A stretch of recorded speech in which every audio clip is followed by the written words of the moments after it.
2024 లేదా 25లో డిగ్రీ లేదా బీటెక్ చదివారా? సాఫ్ట్‌వేర్ జాబ్ కోసం ఎదురు చూస్తున్నారా? అయితే కోడ్ జ్ఞాన్ 100 డేస్ కోర్సులో చేరండి. జాబ్ సాధించండి. నమస్తే శశికాంత్ గారు. నమస్తే ఉష గారు. సో రీసెంట్‌గా ఇవాళ బొంబాయి హైకోర్టు ఇచ్చిన ఒక తీర్పు మనం చూస్తూ ఉన్నాము. 18 ఏళ్ల లోపు వయసున్న అమ్మాయితో తను భార్య అయినప్పటికీ కూడా శృంగారంలో గనక పాల్గొంటే రేప్ కేసు కింద పరిగణించబడుతుందని చెప్తూ ఉన్నారు. దీనికి సంబంధించిన పూర్తి సమాచారం ఏంటి? ఈ మధ్య కాలంలో లవ్ అని, అట్రాక్షన్స్ అని మనం చూస్తూ ఉన్నాము. లైంగికంగా చాలా ఎక్కువగా మూవ్ ఆన్ అవుతూ ఉన్నారు. ఎస్పెషల్లీ అబ్బాయిలకి సంబంధించి ఇటువంటివి ఉంటాయి అన్న జాగ్రత్తని మనం చెప్పాలా, లేదంటే వీటి వల్ల వచ్చే అనర్థాలు ఏంటి అని చెప్పాలా? ఈ కేసుని దాన్ని మనం గనక చూస్తే ఏ విధంగా చూడొచ్చు అంటారు? ఎప్పటి నుంచి అయితే సెక్షన్ 497 తీసేశారో మీరు అన్నట్టు ఈ లైంగిక వ్యవహారాలు చాలా ఎక్కువైపోయింది సొసైటీలో. సరే, కమింగ్ టు దిస్ కేస్, ఈ కేసులో బాంబే హైకోర్టు ఏం తీర్పిచ్చిందంటే, భార్య 18 ఏళ్ళు లోపున్న మైనర్ బాలిక అయినా మీరు లైంగికంగా పాల్గొంటే అది పనిష్మెంట్కి మీరు అర్హులే, మీకు చట్టం వైపు నుంచి ఎటువంటి రక్షణ ఉండదు అని చెప్తాం జరిగింది. రీజన్ ఏంటో తెలుసా మీకు ఈ కేసులో ఈ తీర్పిస్తానికి? అసలు ఏం జరిగింది, ఈ తీర్పు ఎందుకు వచ్చింది అంటే, ఒక వ్యక్తి మైనర్ అయిన బాలికతోటి శృంగారంలో పాల్గొన్నాడు. ఈ అమ్మాయి ఎక్కడ కేసు వేస్తుందా అని చెప్పి భయపడి ఈ అమ్మాయిని పెళ్లి చేసేసుకున్నాడు. సో ఇప్పుడు పెళ్లి చేసుకుంటే ఇక భార్య కదా, కాబట్టి పెళ్లికి ముందు చేసిన తప్పు కవర్ అయిపోద్ది కదా అని అనుకున్నాడు. కానీ ఆ తర్వాత ఈ అబ్బాయి మళ్ళీ ఆ అమ్మాయిని యథావిధిగా తాగొచ్చి కొడతాము, తిడతాము, harassment, domestic violence act start చేస్తాడు.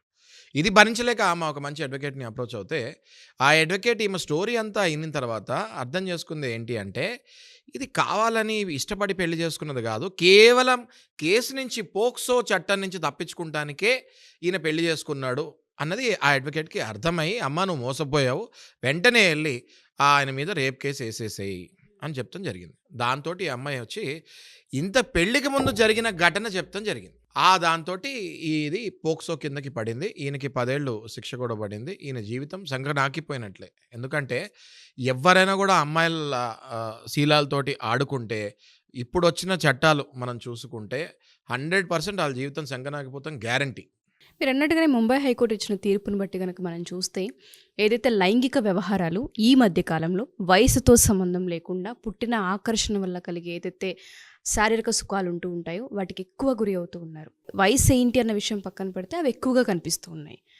అబ్బాయిలకు మనం దీని పరంగా ఏం చెప్పొచ్చు అంటారు? అసలు భారతదేశంలో మనం చూసుకుంటే ఎడ్యుకేటెడ్ పాపులేషన్ ఎప్పుడైతే తక్కువ ఉందో అది one of the main reasons.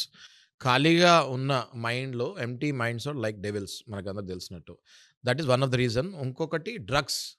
ఎప్పుడైతే ఒక మనిషి డ్రగ్స్కి అలవాటు పడటం జరుగుతుందో, డ్రగ్స్ తీసుకున్న తర్వాత తన, మన, చిన్న, పెద్ద అన్న భేదాలు వాళ్ళకు ఉండవు. వాళ్ళ మైండ్ కంప్లీట్గా స్విచ్ టు అదర్ మైండ్ అయిపోతుంది. ఎప్పుడైతే ఆ డెవిల్స్ మైండ్లోకి వెళ్ళిపోతారో వీళ్ళు ఏం చేస్తున్నారో కూడా వీళ్ళకి అర్థం కాదు. ఆ తర్వాత మత్తు దిగిన తర్వాత వీళ్ళకి అర్థమవుతుంది వీళ్ళు ఎంత పెద్ద తప్పు చేస్తారని.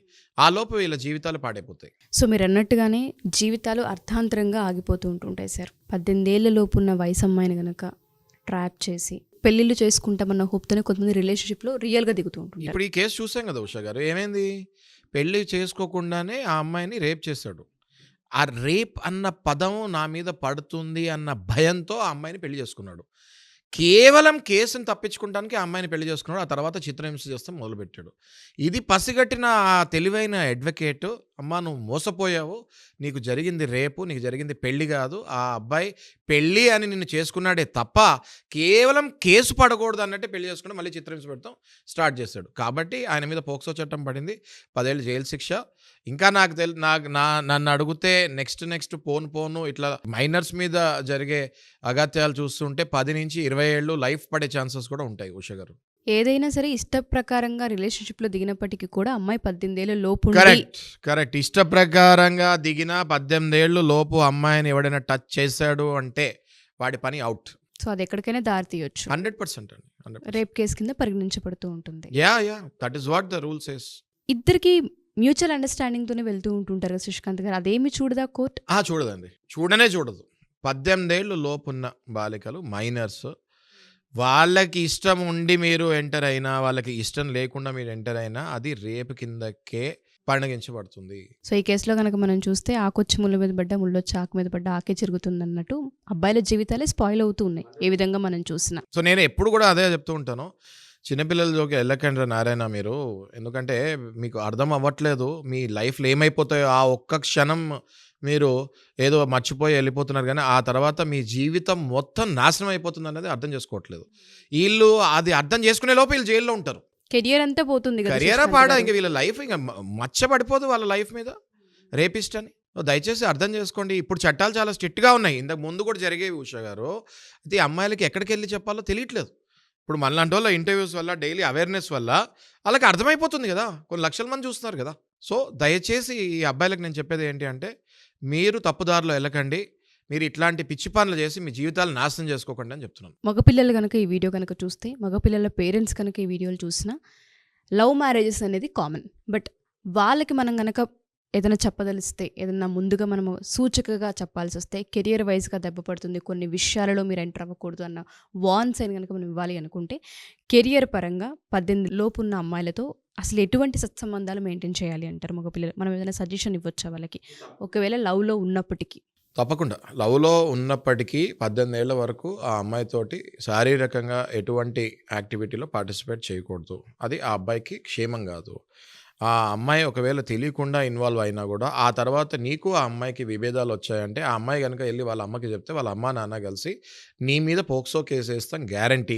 ఒక్కసారి నీ మీద పోక్సో కేసు పడింది అంటే, ఆ ముద్ర నువ్వు లైఫ్‌లో తీయలేవు. ఆ తర్వాత నువ్వు ఏ జాబ్‌కెళ్ళినా, ఔట్ ఆఫ్ కంట్రీకెళ్ళాలన్నా, ఎటెళ్ళాలన్నా నీకు వీసాలు రావు. నీకు ఏ జాబు రాదు. అందుకని నేననేది ఏంటి అంటే, దయచేసి అబ్బాయిలకి, కుర్రాళ్ళకి ఎవరైతే మీకు కూడా తెలీదో, ఏదో ఇంటర్మీడియేట్ నుంచి ఇక్కడి నుంచి స్టార్ట్ చేసేస్తున్నారు అన్నీ.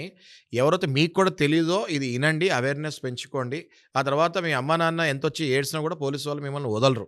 కాబట్టి దయచేసి నేను చెప్పేది ఏంటి అంటే, అబ్బాయిలందరికీ కూడా మీరు చదవండి. పోక్సో చట్టం అంటే ఏంటి?